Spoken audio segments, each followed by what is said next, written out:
Assalamualaikum warahmatullahi wabarakatuh. Alhamdulillah allazi hadana lihaza wa ma kunna linahtadiya laula an hadanallah. Asyhadu an la ilaha illallah wa asyhadu anna Muhammadan abduhu wa rasuluhu allazi la nabiyya ba'dah. Allahumma sholli ala Muhammad wa ala alihi wa ashabihi ajma'in. Radina billahi rabba wa bil islami dina wa bi Muhammadin nabiyya wa rasula. Amma ba, yang saya hormati dan saya muliakan bapak-bapak dan ibu-ibu serta anak-anak kami yang dirahmati oleh Allah Subhanahu wa taala. Puji dan syukur kita sampaikan kehadirat Allah Subhanahu wa taala yang telah memberikan kepada kita nikmat kesehatan dan kesempatan, sehingga alhamdulillah pada malam hari ini kita kembali dapat bersama-sama hadir berkumpul di tempat yang mulia ini dalam rangka kita beribadah, menegakkan sholat 5 waktu, dan juga melakukan ta'lim atau mencari ilmu. Mudah-mudahan semua ini akan menjadi bahagian dari amal yang makbul, yang diterima dan bermanfaat di sisi Allah Subhanahu wa taala. Selanjutnya salawat beriring salam tidak henti-hentinya kita mohonkan kepada Allah Subhanahu wa taala agar tercurahkan kepada Rasulnya Nabi Muhammad sallallahu alaihi wasallam beserta keluarga, para sahabat dan semua pengikut beliau yang setia hingga tegaknya hari berbangkit kelak. Materi pengajian kita pada malam hari ini adalah kenyamanan akhirat yang dipersiapkan di saat kita hidup di dunia. Banyak sekali kitab-kitab yang ditulis oleh para ulama yang mengingatkan kepada kita agar kita tidak berlalai-lalai dalam mempersiapkan kenyamanan hidup akhirat kita. Imam As-Samarkandi memberikan penjelasan bahwa mempersiapkan kenyamanan kehidupan akhirat itu bahagian yang harus kita prioritaskan. Begitu juga Imam Al-Ghazali di dalam kitab Al-Mishkat Al-Anwar, relung di balik cahaya, juga menuliskan arti penting dari mempersiapkan kenyamanan kehidupan akhirat. Kitab Tanbihul Ghafilin, peringatan bagi orang-orang yang lalai, juga bercerita tentang hal yang sama, yaitu agar kita berupaya selagi kita masih hidup untuk mendapatkan kenyamanan kehidupan akhirat. Sebenarnya untuk mendapatkan kenyamanan kehidupan akhirat itu bukanlah hal yang sulit. Sepanjang kita berkemauan, kita semua mampu untuk bisa melaksanakannya. Hal pertama yang harus kita lakukan untuk kenyamanan kehidupan akhirat kita adalah tidak meninggalkan sholat yang 5 waktu.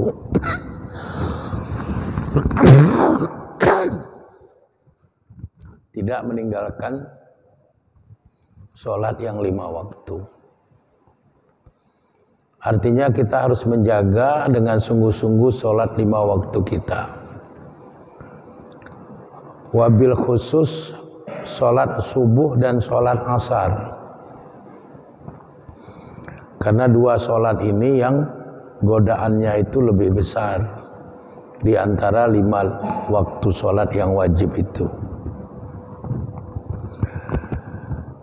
Kenapa dikatakan bahwa kenyamanan akhirat itu bisa diperoleh dengan menjaga sholat wajib yang 5 waktu, lebih khusus terjaganya sholat subuh dan sholat asar. Karena memang Rasulullah SAW memberikan penjelasan tentang hal itu. Di dalam kitab Sahih Bukhari nomor hadis 574 atau di dalam kitab Sahih Muslim nomor hadis 1470, nanti kita akan temukan sebuah hadis yang bersumber dari sahabat Abu Musa al-Ash'ari, di mana Nabi SAW bersabda, "Man sholal bardaini dakhalal jannah."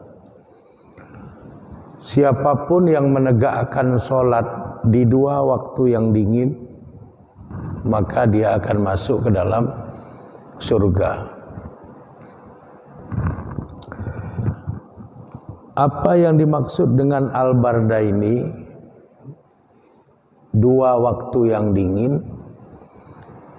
Ini nanti penjelasannya bisa kita dapatkan di dalam hadis riwayat Imam Ad-Darimi juz 4 halaman 291. Dalam kitab Sunan Ad-Darimi juz 4 halaman 291, waktu Nabi ditanya mal bardain, apa itu 2 waktu yang dingin?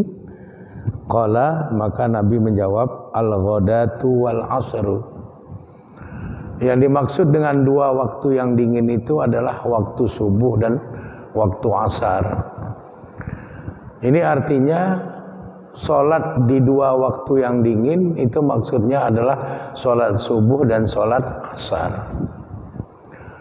Jadi siapapun yang menegakkan sholat 5 waktu dan lebih khusus mereka bisa menjaga sholat subuh dan sholat asarnya, dakhalal jannah, dia akan masuk ke dalam surga.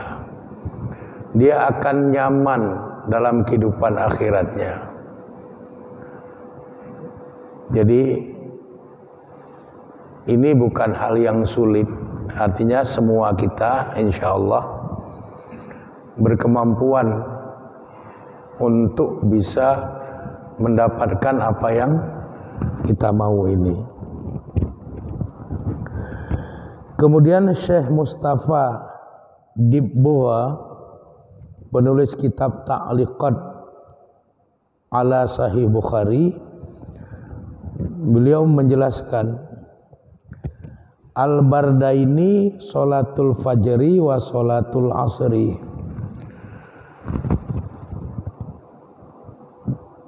Dua waktu yang dingin itu adalah sholat subuh dan sholat asar. Samiyan bizalika, dikasih nama dengan penamaan seperti itu, li'annahuma, dikarenakan kedua sholat itu yaf'alani fi bardin nahar, dikerjakan di kedua waktu dingin yang mengapit siang hari. Wahuma torfahu hina yutibul hawa, kedua sholat itu ditegakkan ketika udara dalam kondisi yang sejuk. Jadi apa yang dijelaskan oleh Syekh Mustafa Dibboga ini merupakan kesimpulan dari semua pandangan mazhab-mazhab dari kalangan Ahlussunnah wal Jamaah yang merujuk kepada penjelasan Nabi dalam kitab Sunan Ad-Darimi, bahwa yang dimaksud oleh Nabi Al-Bardain, dua waktu yang dingin itu adalah waktu di mana orang menegakkan sholat di waktu subuh dan waktu di mana orang menegakkan sholat di waktu asar. Dan tidak ada khilafiyah ulama berkaitan dengan pengertian Al-Bardain itu. Jadi jagalah sholat 5 waktu kita, wabil khusus sholat subuh dan sholat asar. Jangan sampai kita tidak mengerjakan subuh, tidak mengerjakan asar. Di dalam surat Al-Baqarah ayat 238 Allah berfirman, A'udzu billahi minasyaitonir rajim. Bismillahirrahmanirrahim. Hafizu ala sholawat. Jagalah oleh kamu sekalian atas sholat-sholat yang wajib, yang 5 waktu itu. Wa sholatil wusta, dan jaga pulalah oleh kamu sekalian sholat al-wusta. Wa qumu lillahi qanitin, dan tegakkanlah oleh kamu sholat-sholat wajib 5 waktu itu lillahi, karena Allah, qanitin, secara khusyuk dan konsisten. Ada beberapa catatan menurut Imam Al-Baghawi di dalam kitab tafsirnya di saat menjelaskan Al-Baqarah 238 ini. Yang pertama, di samping Allah memerintahkan kita menegakkan sholat wajib 5 waktu, Allah juga memerintahkan kepada kita untuk menjaga sholat wajib 5 waktu itu. Jadi bukan hanya kita tegakkan, tapi juga kita jaga. Jangan sampai kita meninggalkan sholat yang 5 waktu. Dan perintah bila qarinah, tanpa adanya penjelasan lain, lil wujub, itu menuntut kewajiban secara hukum. Artinya kalau ada orang yang beriman menegakkan sholat 5 waktu, tapi dia tidak menjaga sholat 5 waktunya, kadang-kadang 3 waktu, kadang-kadang 2 waktu, maka berarti dia melanggar perintah, menodai kewajiban, dan itu dosa. Wa sholatil wusta, yang kedua, ayat ini bercerita tentang stressing, adanya penekanan dari Allah agar kita juga menjaga sholat wusta. Apa itu sholat wusta? Penafsirannya ini bisa kita ambil dari penafsiran Nabi, karena yang paling mengerti tentang Quran tentunya adalah Nabi sebagai Rasulullah, sebagai pembawa risalah Allah. Penjelasan tentang sholatul wusta yang ada dalam Al-Baqarah 238 itu bisa kita temukan dalam hadis riwayat Bukhari dan Muslim dari sahabat Abu Hurairah. Di dalam hadis ini Nabi menjelaskan as-sholatul wusta, sholat wusta itu adalah sholatul asri, yaitu sholat asar. Jadi tidak ada khilafiyah, tidak ada perbedaan pandangan, sebab Nabilah yang paling otoritatif, yang paling berhak memberikan pengertian apa yang dimaksud dengan as-salatul wusta. Dan Nabi sudah menetapkan penjelasan as-salatul wusta ai as-salatul asri. Salat wusta itu adalah salatul asri, yaitu salat asar. Jadi di samping kita diperintahkan oleh Allah dan merupakan kewajiban untuk kita menunaikannya, yaitu menjaga solat-solat yang 5 waktu, kita juga diperintahkan untuk menjaga solat wusta atau solat asar kita jangan sampai tertinggal. Karena subuh dengan asar ini istimewa, godaannya banyak. Ya, subuh itu dingin, asar pun dingin.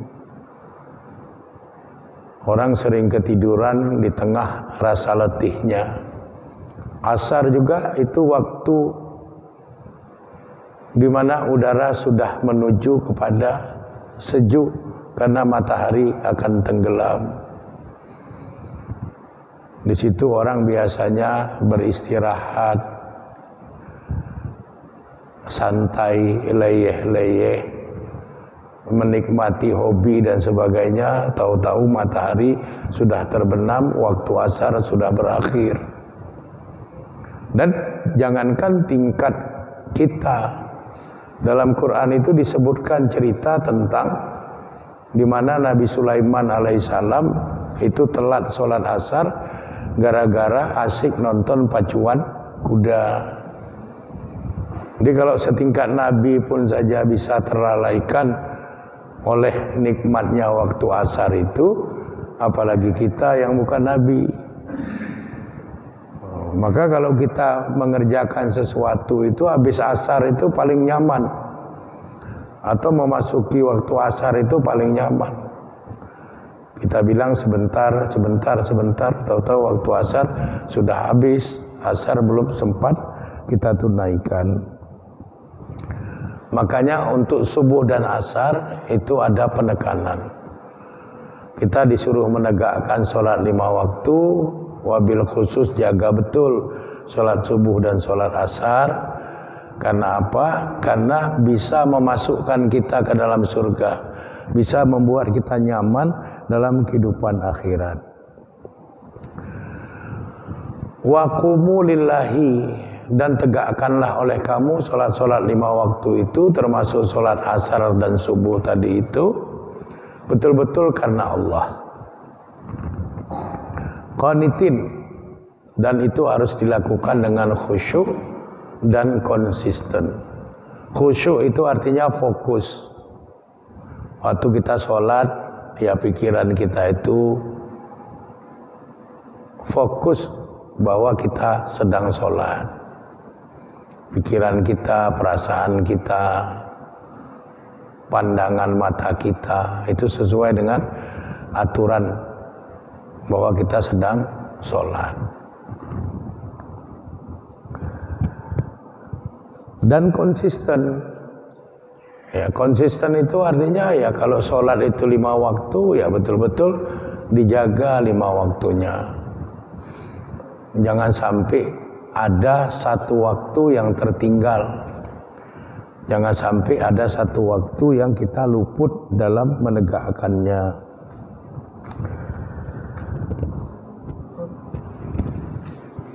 Menegakkan sholat 5 waktu, wabil khusus menjaga sholat subuh dan asar ini bukan hanya membawa kepada kenyamanan hidup akhirat, karena kita akan masuk ke dalam surga. Tapi lebih dari itu, orang yang menjaga sholat 5 waktunya,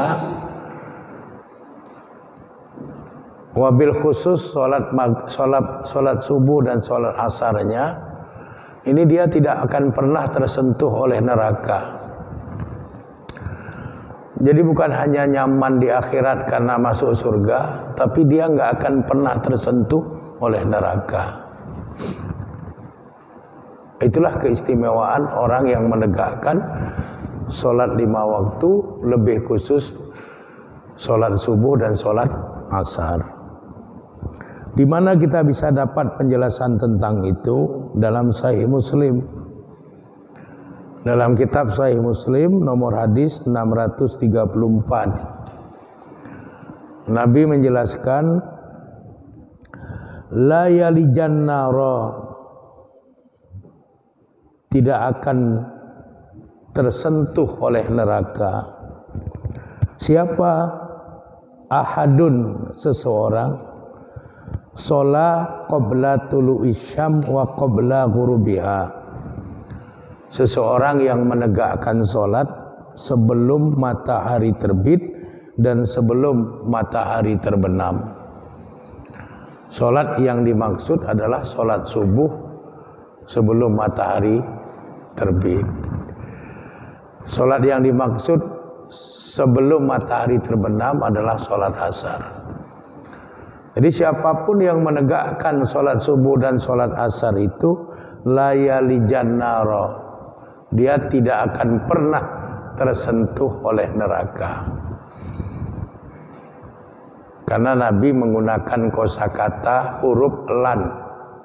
Lan itu artinya tidak akan pernah.